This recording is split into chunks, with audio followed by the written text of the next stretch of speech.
nosso programa. Bom dia, Denis. Bom dia, prezados amigos e amigas, estimada comunidade santamarense da região que está ligada conosco.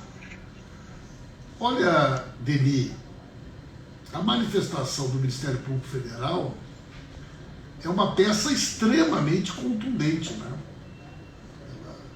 Ela é praticamente um relato cronológico dos fatos que, na realidade, segundo a investigação da Polícia Federal e do Ministério Público Federal, iniciaram lá em 2021, né? Com uma campanha organizada, uma campanha orquestrada que tinha por objetivo a desmoralização do sistema eleitoral brasileiro, a desmoralização do sistema de urnas eletrônicas, que até então era reconhecido por todos e todas como um sistema extremamente seguro, né? E posteriormente, na medida em que a possibilidade de derrota, né, do Bolsonaro foi crescendo, um conjunto de outras ações foram sendo desenvolvidas, envolvendo dinheiro público. Depois da eleição, esse processo de financiamento criminoso dos acampamentos em frente aos quartéis, né? Em Santa Maria mesmo, nós tivemos muita gente durante meses sem trabalhar, financiados, né, para permanecer em frente aos quartéis, criando um clima que eles chamam, né, de caos social, de questionamento do resultado da eleição. Depois tem o episódio da tentativa do assassinato do presidente Lula, do presidente Alckmin e do Alexandre de Moraes, que, segundo a denúncia do Ministério Público Federal, não só era de conhecimento, como teve o apoio do Bolsonaro. Teve um pequeno corte no sinal. Oi, Denis, está me ouvindo? Não, só cortou ali aquela parte que, segundo o Ministério Público Federal, né, que o senhor estava falando da denúncia, acho que ia falar da delação do Mauro Cid. Perfeito, né? Que o Ministério Público Federal entendeu que a tentativa de assassinato do presidente Lula, do Alckmin, do Alexandre de Moraes, não só era de conhecimento do Bolsonaro, como ele foi, né, consultado e apoiou a ação criminosa. Depois teve a tentativa de explosão de um caminhão-tanque próximo ao aeroporto, às vésperas da posse do Lula. E posteriormente, né, a ação criminosa do 8 de janeiro, que foi o ápice, né, do Bolsonaro lá nos Estados Unidos, depois de ter vendido as joias, acompanhando o ambiente de caos social, na expectativa de que pudesse, então, né, ser consumado o golpe e ele pudesse voltar à presidência da República através da força. Hoje acharam, inclusive, o discurso de posse, né, que ele pretendia fazer caso o golpe tivesse sido consumado. Então são fatos muito graves, envolvendo, né, não só o Jair Bolsonaro como líder da organização criminosa, como também o Braga Neto, general 4 estrelas, o homem forte do governo Bolsonaro, candidato a vice-presidente da República, mais 32 pessoas, entre elas vários generais, oficiais superiores, oficiais da ativa, inativos e outros líderes políticos, né, ligados ao Bolsonaro. E agora, então, nós vamos aguardar, né, a manifestação do Supremo Tribunal Federal, se vai receber ou não a denúncia. Recebida a denúncia, ele se torna réu, e aí começa a contar os prazos, né? Eu acho que ele deve ter garantido o amplo direito de defesa, para que seja respeitado o processo legal. Depois, então, o julgamento, que deverá acontecer lá por agosto, setembro, né? Se ele for inocentado, se o Supremo Tribunal Federal entender que as provas colhidas pela Polícia Federal e pelo Ministério Público não são suficientes para condená-lo, ele vai ser inocentado, né? E no caso da condenação, ele poderá ser condenado aí, talvez até 30 anos de cadeia, né, pelo conjunto de crimes que foram... as provas foram demonstrando de forma muito robusta a participação dele, um conjunto de crimes, né? Então, a partir de agora, iniciou uma fase nova nesse processo, né, Denis? Em entrevistas nos últimos meses, o ex-presidente Jair Bolsonaro, ele falou que eles estavam tentando agir dentro das 4 linhas, que daí falava em GLO, decreto de estado de sítio e tudo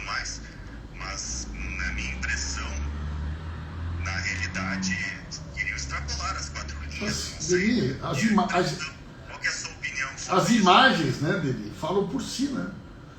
Porque um estado de sítio, um GLO, não justificariam que o presidente seguisse no poder, né? No dia 12 de janeiro, dia 12 de dezembro, Denis, foi o dia dia 12 de dezembro. Da Constituição. O dia 12 de dezembro foi o dia da diplomação.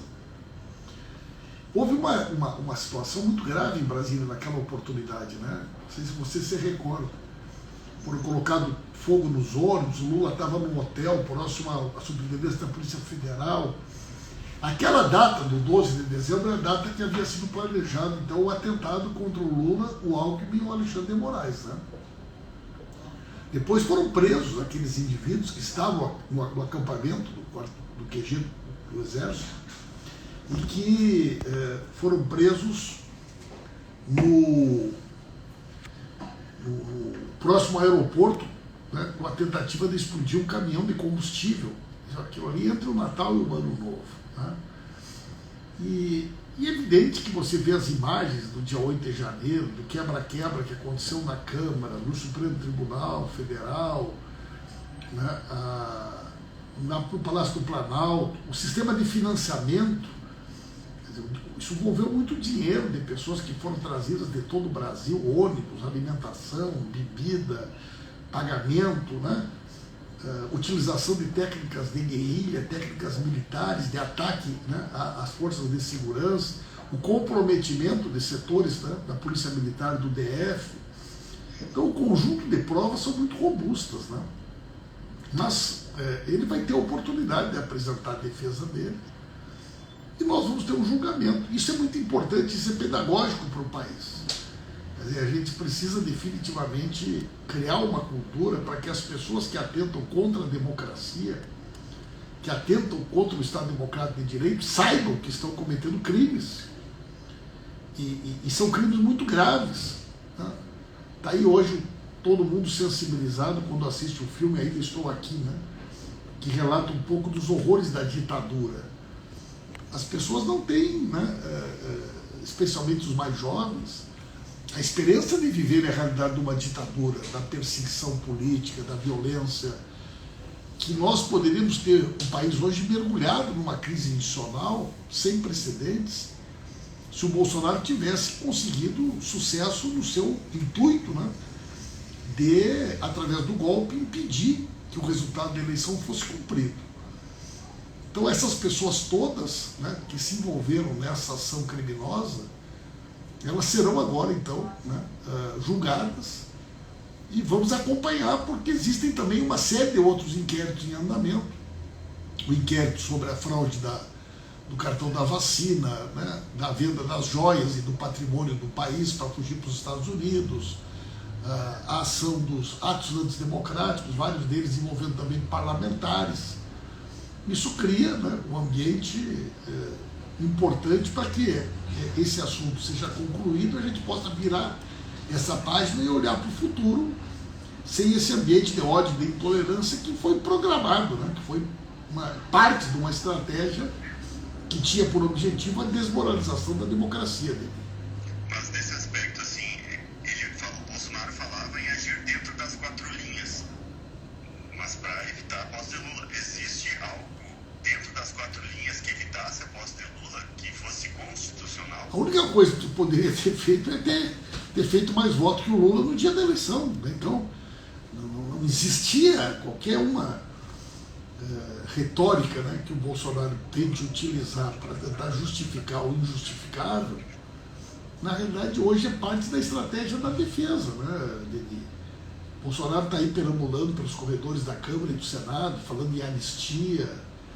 Né? Inclusive, não existe anistia de alguém que sequer foi condenado. Né? Não existe debate sobre anistia de alguém que não foi condenado ainda. Né?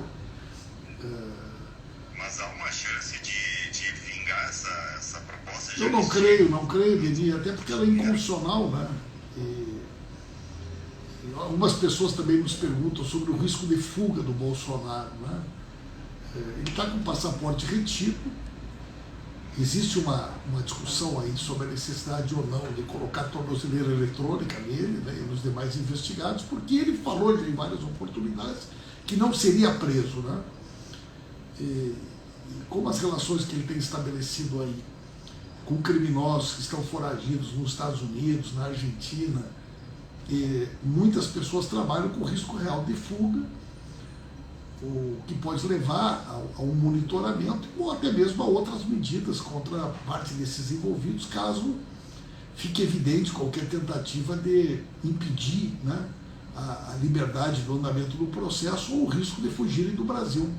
Ele já falou em várias oportunidades que não será preso, né, que não vai cumprir pena. Né? Então tem que ficar muito atento aí para o risco da fuga, né, Denis? Deputado Pimenta, só para esclarecer ali que deu uma cortadinha no áudio, quanto à possibilidade de uma anistia aos já condenados no 8 de janeiro, o senhor disse que é inconstitucional? Não. No caso, a anistia de quem não foi julgado não existe, é o caso do Bolsonaro. Né? Tá. Com relação a quem já tem sentença transitada e julgada, né, esse é um debate que precisa ser feito. Agora, é importante as pessoas saberem, Denis, que mais de 70% das pessoas que foram condenadas, a Procuradoria-Geral da República ofereceu uma transação penal. Né? Vários eram réus primários, poderiam ter feito a transação, não havia necessidade de terem sido presos, e eles não aceitaram. Né? Eles optaram por não fazer a transação penal, eles escolheram serem presos. Né? Mas, por outro lado, não seria para alguns casos de pessoas que não tinham uma participação tipo de liderança, 17 anos de prisão não parece um exagero? Mas foi o fenômeno meio na onda, talvez até manipulado pelos líderes e tal. Eu acho que os líderes, inclusive se os líderes tivessem assumido a sua responsabilidade, né? Porque você vê que mesmo nos quartéis, normalmente os comandantes, eles assumem e protegem a tropa, né? Eles assumem a responsabilidade. E o Bolsonaro fez exatamente o contrário. Ele não só se acovardou, como ele fugiu do país. Ele não estava aqui no dia 8 de janeiro. Pode ser que na medida que forem identificados os líderes, os financiadores, de fato a gente tenha que olhar a situação dessas pessoas. Eu chamo a atenção que para 70% dessas pessoas foi oferecido a transação penal, Denis. Que não haveria necessidade de estarem presos, mas eles não quiseram, não aceitaram, não quiseram fazer a transação. Que é uma opção política. Seria um exagero mesmo para quem não aceitou? Para quem, de repente, não tinha participação de teria que analisar caso a caso, Denis, porque no Brasil a pena é individual, né? Então teria que ser identificada a participação real e com certeza essa investigação foi feita pela Polícia Federal, pelo Ministério Público Federal, que revela a circunstância que essas pessoas vieram para Brasília, com a intenção que elas vieram, né? Como que foi financiada a vinda delas aqui, a participação nas reuniões preparatórias, nos eventos que ocorreram em frente ao quartel-general. Né? Então, cada caso desses é um caso que precisa ser individualizado. Agora, me chama a atenção ver que... Oi?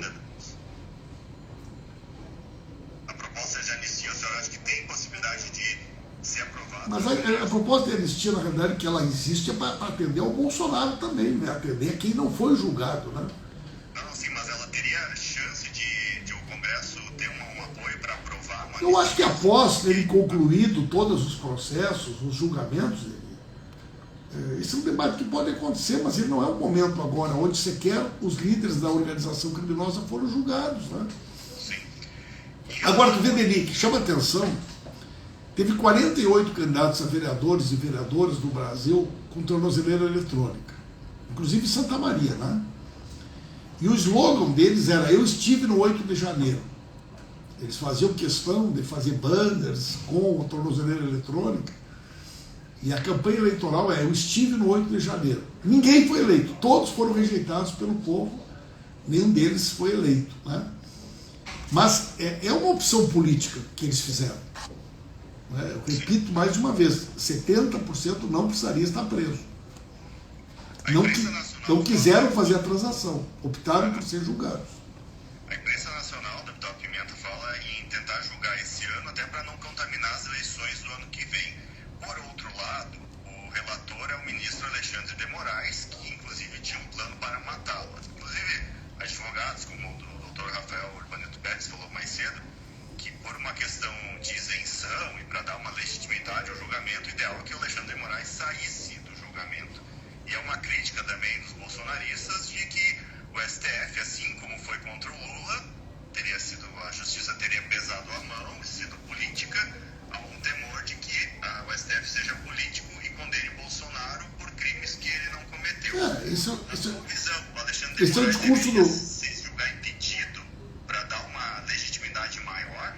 E o senhor acha que o STF vai ter um julgamento técnico ou não político? Esse é o discurso do bolsonarismo, né? Que é a tentativa de vitimização, né? Chora, né? Enfim, né? Agora veja bem, uma das questões que você falava é que só quem poderia fazer a denúncia era o Ministério Público, né? E o Ministério Público fez a denúncia foi feita pelo Ministério Público. Então a Polícia Federal investigou, o Ministério Público denunciou e agora então vai ocorrer o julgamento, né? E eu não vejo nenhum elemento que justifique a necessidade de nenhum juiz do Supremo Tribunal Federal ser declarado impedido, né?